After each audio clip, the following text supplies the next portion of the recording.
Can you beat Pokemon Sword with poison only? Now, when I say poison only, I'm referring to the poison status condition, meaning all of my damage must only come from the opposing Pokemon being afflicted by the poison status condition. Also, we're playing Sword since in theory this is the only Pokemon game this is actually possible in from start to finish. While the intro plays, I'll tell you the 3 things we need to beat the game. First, we need a way to poison at the start of the game before we have to do damage in any battles. Second, we need a way to poison Steel and Poison types since they are normally immune to the poison status condition. And lastly, we need a way to get around abilities that make the Pokemon immune to poison. We also need to avoid this monster since it's the only Pokemon that can never be status no matter what due to its ability. With all that being said, we will see if it's actually possible to beat Sword using only poison damage. Enjoy the video. We are going to be taking the Score Bunny! We start our journey off by choosing Score Bunny, as this will give our rival group key, and since our team is probably going to be mostly poison types, this will be advantageous later on. After choosing our starter, we have a battle against Hop, but this battle is actually losable, so we can get past it without damaging his Pokemon. There is one more rival battle in our way before we can make it to the Wild Zone, where we can enact our grand plan for this run, but on the way, I noticed a small issue. Oh, dude, no, it is mandatory! Oh.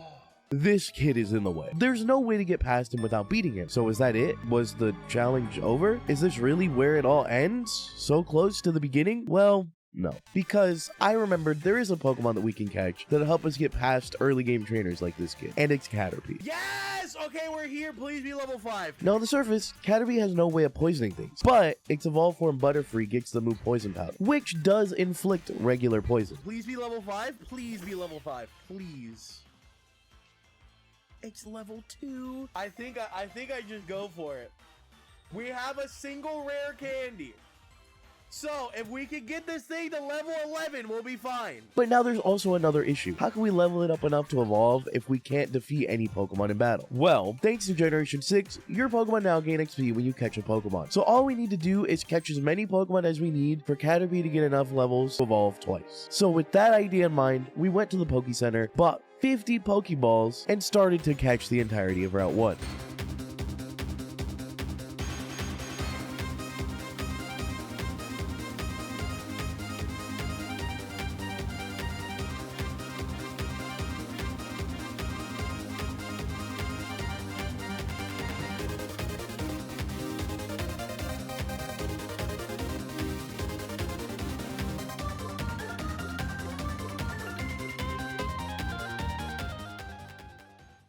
Now that the grind has finally been completed, guys, it only took literally, I think, an hour. So, if we force feed our little bug this rare candy.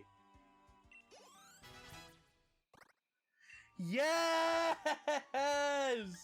Let's go! After getting Butterfree and Poison Powder, we challenged the kid to a battle. This is probably one of the only battles I will show in full, as if I included every battle in full, this video would be like 5 hours long. There is a way we could speed up these battles though, and I need to explain the poison status condition for you to understand how. There are 2 different poison statuses, regular poison and badly poisoned. Regular poison does 1/8 health as damage at the end of each turn, whereas badly poisoned does 1/16 health compounding damage at the end of each turn. So a Pokemon that is regularly poisoned, like this one against Butterfree, will take 8 turns to beat, whereas if we can badly poison our opponent, it would take 6 turns instead. After this battle ends, we lose the next battle against our rival, because it's just faster, and we can finally go to the Wild Zone, where our grand plan can commence. It all evolves around Roserade, which is kind of a pain to get. We catch Roselia, but then there's the issue of its evolution stone, the shiny stone. The only way to acquire one of those is with the digging duo, and this is a random chance to get every single type of different stone. We just needed to get lucky finding the one we needed, and this did take a while. Dude, if he gives me one more Dawn or Dust Stone, I might legitimately put a hole through my monitor. I might legitimately do it. Please, dude, please, come on. Hardstone. Shot! Yes, we got it! Oh, yes, yes! I don't want anything else. No, stop. I don't. After getting the shiny stone, we evolve it and head to the move relearner where I can explain exactly why we needed this Pokemon. Roserade gets Toxic, Toxic Spikes, Venom Drench, and Worry Seed. Toxic inflicts badly poison. 2 layers of Toxic Spikes inflict badly poison. Venom Drench is a move that lowers attack, special attack, and speed when used on a poison Pokemon, and Worry Seed can remove any annoying ability that makes Pokemon immune to poison. This immediately checks off 2 of the things we need to make this challenge actually doable. The plan for when we start battles is first using Toxic, and then while the opposing Pokemon's poison damage is ramping up, laying down 2 layers of our Toxic Spikes. When the next Pokemon comes in, they will already get badly poisoned, and we just spam Venom Drench until my opponent can no longer do any damage to me. Worry Seed is there just in the off chance that there is a Pokemon that has an ability that we need to change. Notably, this doesn't deal with steel or poison types, but we will have answers to those later on, and there's one character in particular that is a huge thorn in my side for this entire challenge that we'll meet very, very soon. We get to sleep in the hotel after poisoning Team Yell, and we get to choose our number for the gym challenge. Afterwards, we battle Hop and get hard countered by his Grookey using Taunt. This makes our Roserade struggle, and that damages your opponent, so we needed to reset our game because that is technically breaking the rules of the challenge. Oh, he has taunt! That's why. Okay, see, if I was reading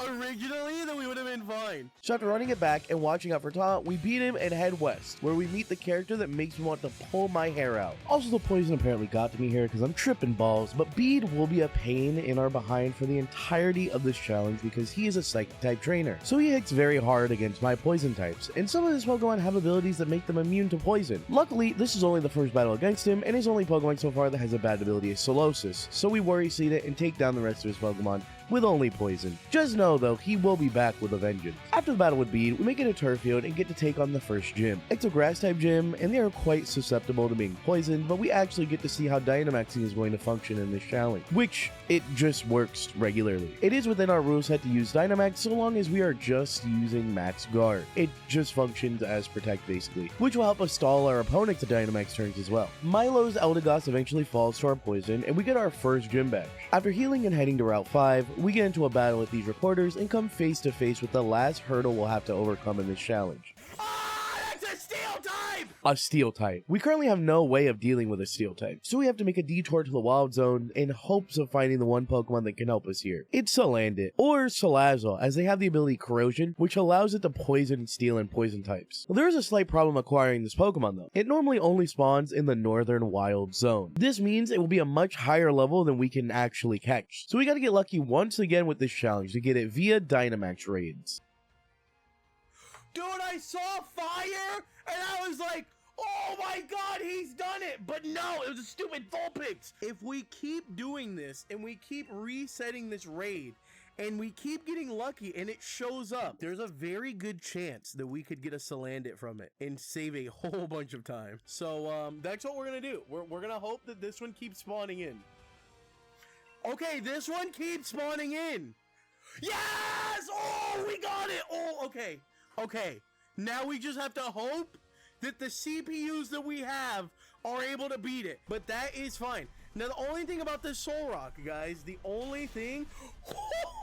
Let's go! We finally get it, and we can now poison steel and poison types. Also, the Salandit we get is a boy, meaning it will never ever evolve into a Salazzle. Slight L, but if we need a Salazzle later on, then we'll worry about it when we get there. Very slight spoiler warning, we never get one. After going back and defeating the reporters, we have a hot battle before we can make it to the next city. This battle is nothing to write home about, so we make it a Holberry where we can take on Nessa in the next gym. The gym trainers in here are all pushovers. Nessa, on the other hand, is a little trickier to deal with. She just has a lot of water Pokemon that hit extremely hard, but we do make use of the Dynamax Max Guard trick to soak up a few of her Dreadnought's turns, and after a long drawn out battle where I use Pokemon as sacrifices, we win the battle, obtaining our second gym badge. We then meet up with some weird dude named after a flower and continue our journey east where we have to fight the annoying dude again. This time his Pokemon hit like a truck on the freeway, but also he adds another Pokemon to his team that is a pain to deal with. Galarian Ponyta with the ability Pastel Veil, which makes it immune to poison damage. We end up losing this first attempt against him, but I gathered myself, bought a ton of revives, and ran it back, beating him the second time. Venom Drench and a Dark type Purloin are the only ways we actually could do anything in this battle. After defeating Bede, we poisoned 2 Team Yell Grunts and made it back to Motostoke to take on the 3rd gym. His trial makes us fight wild fire types, so I caught a few of them so they could tank his fire type damage and started the battle against Kabu. This Vulpix with Flash Fire saved us against the fire type moves, and we easily beat him, obtaining our 3rd gym badge. With the 3rd badge, we can officially catch Pokemon in the north of the wild area and travel up there, so on the way I catch a Marini, a very solid, very tanky poison type. After reaching Hammerlock, we do a bunch of storyline things that don't really matter at all and leave west to head to our next gym. But Route 6 is where I would realize how painful this challenge actually is. There are a lot of unavoidable trainers on this route, meaning we would be battling for a while. Our Marini learns Toxic Spikes though, so the pain and suffering was well worth it. After a ton of battles, we make it to Stoan side, and we heal before battling Hop again. This battle goes fairly well, except for Hop's Toxel, which took us all 8 turns, since Salandit can't badly poison yet. After this battle, you won't see my face in the corner, nor Twitch chat, as I got pretty sick in the middle of this challenge and went unable to stream the rest of it. So you'll see my little profile picture right there. It's time for the next gym, and since we're playing Sword, we have to battle Bea, the fighting type one, which will be pretty scary as her Machamp has guts, and our only way of damaging it is by poisoning it. We first have to get through this spinning teacup maze. I think if I had to do this IRL, I would actually throw up. We make it to Bea and use the regular strategy. This gets her down to her last Pokemon Machamp, and this thing is actually a problem. Nothing on my team can take a hit from it, but luckily we have revives, so it eventually falls like all other Pokemon do, obtaining our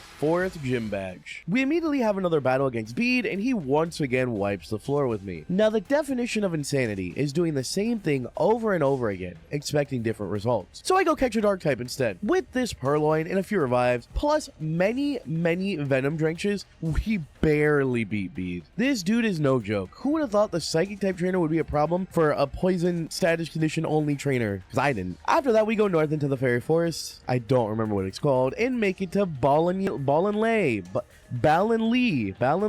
Before battling the gym, we go into this person's house, inflict the plague on their pets and family, and steal an Eviolite from them. Since I have a Salandit that can never evolve, this is actually really useful. It was time to take on the gym, and Opal quite literally mopped the floor with us. Mostly because my Pokemon are under-leveled, so we took time to grind our match rate den so we could get levels and evolve our Toxapex. Then it was time for the salty run back. We got her down to her last Pokemon Alcremie, and it had no answers for our Toxapex, earning us our 5th gym badge. With Opal's help, we go back to Hammerlock and do more story things before heading east to battle Hop again. Once we get our main strategy up, our Toxapex completely walls his team, making the battle super easy. After that, we dodge all the failings on Route 8 and arrive at Sir Chester, where we could take on Gordy in the next gym. This gym puzzle might actually be one of the worst puzzles Pokemon has ever made. Genuinely. It's worse than Surge of Switches for sure. We make it to Gordy where we enact the grand plan. Toxic into Toxic Spike special, then we go Toxapex and use Protect and Recover when needed. This was probably the easiest battle by far, because his rock types literally couldn't do any damage at all to Toxapex. Which means we have our 6th gym badge. And we are rewarded. What is the reward, you may ask? A Hop battle right outside the gym. He does get the better of me in this first attempt though, as I was just unprepared. The team he uses in this battle is insane compared to his last team, so he did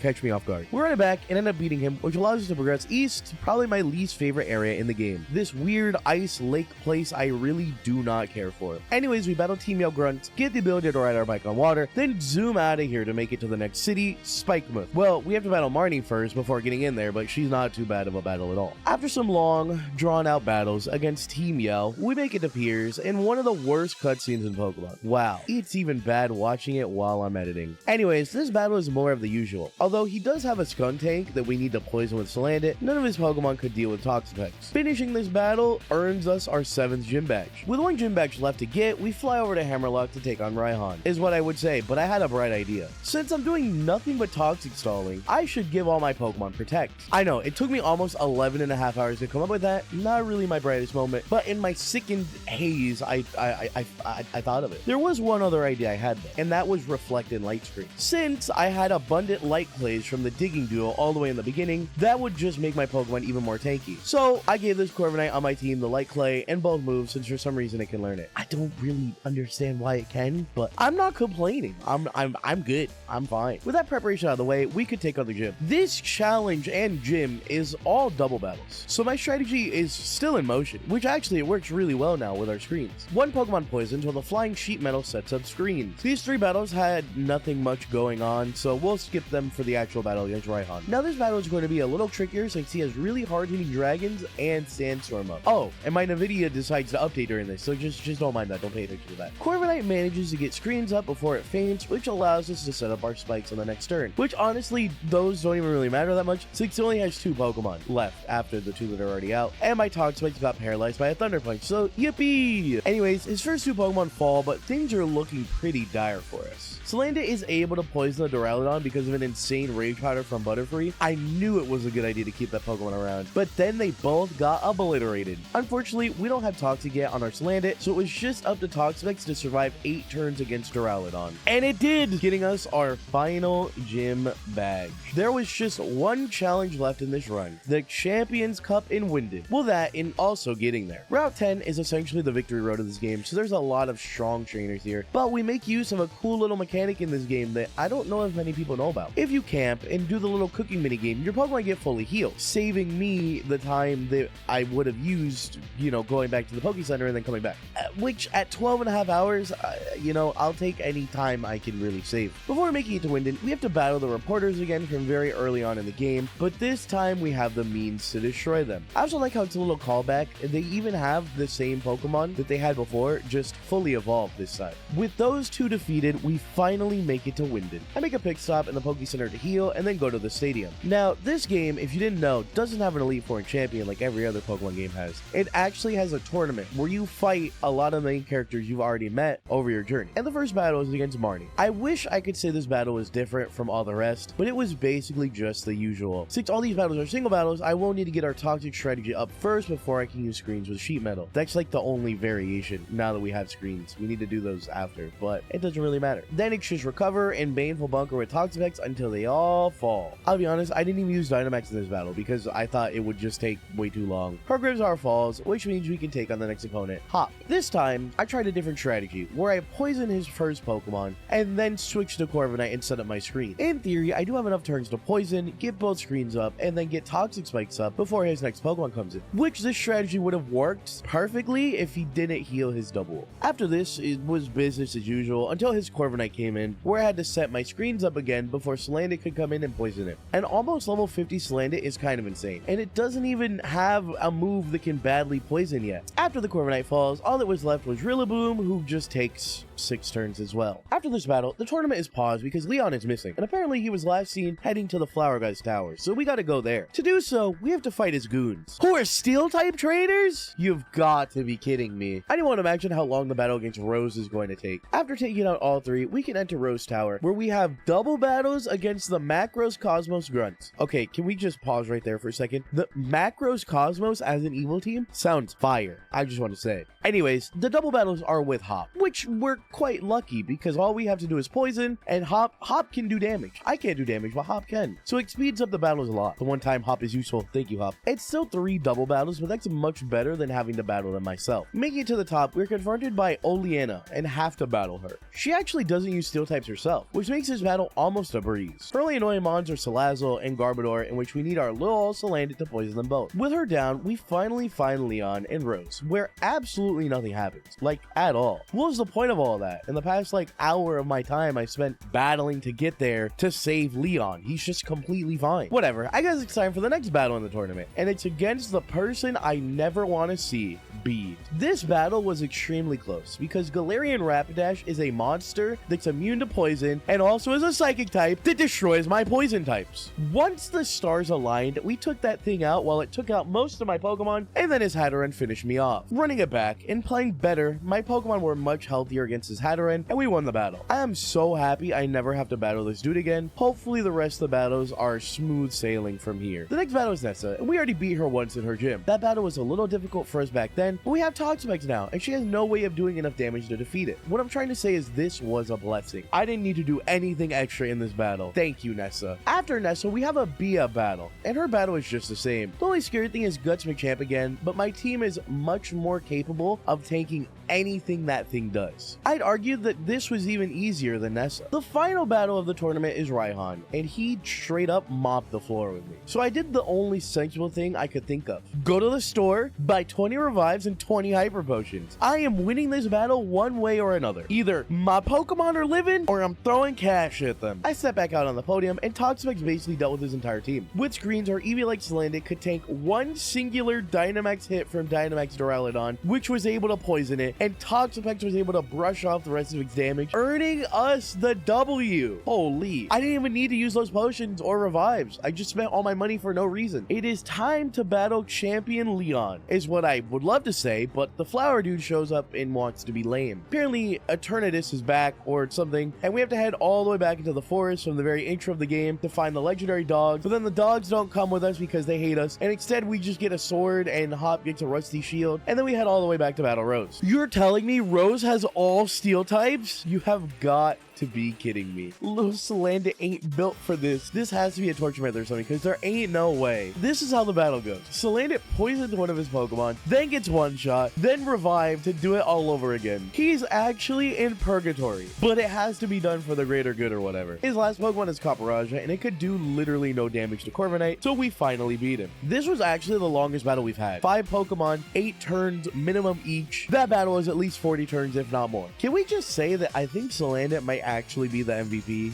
Without this little guy, we would be cooked. We would be. I revive and potion all of our Pokemon, and it was time for the Eternatus battle. We poisoned him with Salandit, and it eventually fainted. But then it goes crazy and becomes Eternamax Eternatus. Now, we can't use any moves because of plot, and Hop and I hold up our sword and shield, which revives the dog. I don't actually know how that worked, but they join us in the battle. This whole sequence is actually really cool, not gonna lie, and this battle is basically just a Dynamax raid den battle. But of course, Eternatus one-shots my Salandit. Of course he does. Of course he goes for me. So I revive it, switch it back in, and he one-shots it again. I don't even know if it's poisonable, to be honest, but Zacian and Zamazenta are straight rolling it. I try one last time to poison it, and it gets knocked out right in front of my little Salandit's eyes. Maybe you'll get him next time, buddy. Anyways, we throw a ball, catch it, and then everything's chill again. It's almost like the world didn't almost end and nothing happened at all. Woohoo! It was almost time for our final battle against Leon, but first we need to reflect on our team. I purposefully decided not to add Eternatus to the team because this has been our team since nearly the beginning. Who would I be if I didn't use the Butterfree that got us through the snot-nosed brats on Route 1? Or the Roserade that basically soloed the first 3 gyms? Or the Salandit that has been fainted probably the most out of any Pokemon ever, and also the only reason we could take down Steel and Poison types? Or the Liepard that was the reason we could beat Bede's Psychic types each time? Or our Flying Sheep Metal that can somehow set up screens? Or our Tank, the wall that no other Pokemon could ever knock down? This group of Pokemon have come so far, and I've never even used half of them in a game I've played, ever. And I played Pokemon all the way back since Gen 3. What I mean is, this team I've spent the last 16.5 hours with is special to me, and hope you, the viewer, also feel the same way. It would be a crime if these 6 Pokemon didn't make it to the Hall of Fame with me. So with that in mind, we gathered our things, and it was time for the final battle against Leon. He leaves his Aegislash, and I lead Salandit. Salandit is able to get a Poison Gas off before it gets one shot. We then go Toxapex, and accidentally let Aegislash get a free Shadow Ball in because I misclicked Toxic. A second Shadow Ball leaves us at 6 HP, but we can recover and protect the heal off the damage.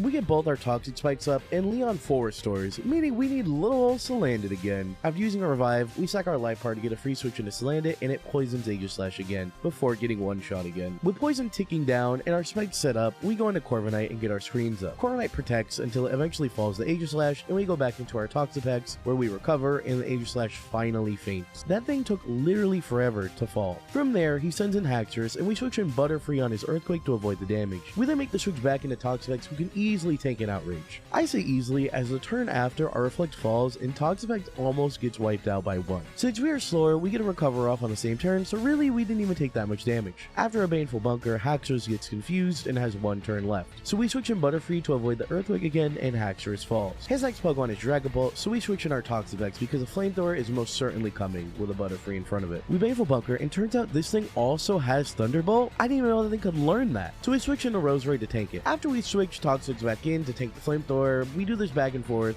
for a while switching until Dragapult faints. His next Pokemon is Mr. Rhyme, and honestly I forgot this Pokemon even existed. So we go Butterfree to tank the Psychic, protect the turn, and then we use Butterfree's last turn to revive Liepard. We send in Toxapex to Baneful Bunker and waste a turn, but it was time for a big brain play. He's gonna use Psychic to try and knock us out, so we go Liepard instead to take no damage, which is what I thought would happen, but instead it uses Freeze Try and knocks out Liepard. Not what I expected to happen. We send in Roserade and use its turn to heal Toxapex before it falls to the Rhyme, and Rhyme also falls this turn, which means it's just Toxapex against his last two Pokemon, Inteleon and Charizard. Inteleon actually can't do any damage to us. It literally just spams Tearful Look and it eventually falls, which means his only Pokemon left is Charizard. One Pokemon stands between me and victory. He Dynamaxes his Charizard and hits us with a max Rockfall that does less than half our HP. And we Toxic since it's a flying type and it didn't get poisoned by our spikes when it came in. I use a Hyper Potion and he max Airstreams Toxapex, which does more than enough damage to knock it out had we not healed. We use one more Hyper Potion and tank his last Dynamax turn hit. With it shrinking, we use our last Baneful Bunker to avoid his next attack and use one last Hyper Potion before getting hit for not that much damage at all. Of course, the poison has been ticking it down and it has one turn left. So on his Charizard's last turn, we Dynamax just to max guard, styling on Leon and his Charizard, and it finally falls, winning us the battle. The credits roll, and this challenge took a little under 17 hours to complete. At the start of this challenge, I didn't fully comprehend how grueling this would truly be. This might be the longest I've ever taken to beat a Pokemon game, but what a journey it was. I hope you guys enjoyed, and if you did, please subscribe. I want to hit 1,000 subscribers, so it would really mean a lot to me if you did. I'm also going to be trying to post videos a lot more on my channel, and you don't want to miss those. So yeah, thanks for watching. See you next time.